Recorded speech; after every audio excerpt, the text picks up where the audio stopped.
Comedy చేసి నవ్వుల పాలయ్యే Paul sir ఇవాళ క్రిస్మస్ పండగ సందర్భంగా మళ్ళా ఓ కామెడీ చేసిండు. అయితే ఈ తాపకు పవనాల సార్ మీద పడ్డాడు. మరి ఏం మాట్లాడిండో ఏందో చూడాలే కదా, పారి చూద్దాం.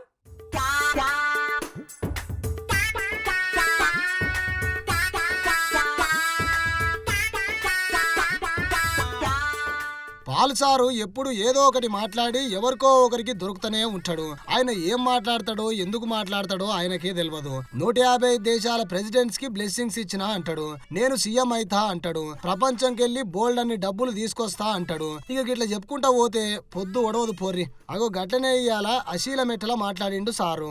జనసేన అధినేత పవన్ కళ్యాణ్ ని ప్రజాశాంతి పార్టీలోకి ఆహ్వానించినామని, ఆయన మా పార్టీలకు వస్తే ఏపీకి సీఎం అభ్యర్థిగా ప్రకటిస్తానన్నాడు. తెలంగాణకెళ్లి జనసేనను తరిమేసిర్రు. పవన్ కళ్యాణ్ మాతో పొత్తుకు రావాలి. టీడీపీ అధినేత చంద్రబాబు నాయుడు 14 ఏళ్లల్లా అవినీతి పాలన, ప్రత్యేక ప్యాకేజీ, హోదా సాధించలేకపోయిండు అని అన్నాడు పాలు.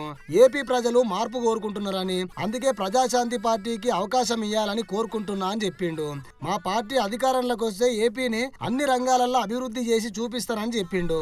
ఇంకా మాట్లాడుకుంటా చాలా మందికి ఇప్పటికీ మేరీ క్రిస్మస్ అంటే ఏమిటో అర్థం తెలియదు అని అన్నాడు. సరే మాకు తెలియదు చెప్పుర్రి అంటే, యేసుక్రీస్తు మన పాపం కోసం చనిపోవడం మేరీ క్రిస్మస్ అని అన్నాడు. యేసుక్రీస్తు 33.5 ఏళ్లు ఈ లోకంలో జీవించిండు అని అన్నాడు. యేసుక్రీస్తు తర్వాత ఇటువంటి రక్షకుడు పుట్టలేదు. 200 దేశాలల్లో క్రిస్మస్ వేడుకలు ఘనంగా జరుపుకుంటున్నారు. 2000 సంవత్సరాల తర్వాత మళ్ళీ వస్తా అని యేసుక్రీస్తు చెప్పిండు అని చెప్పుకొచ్చిండు సారు.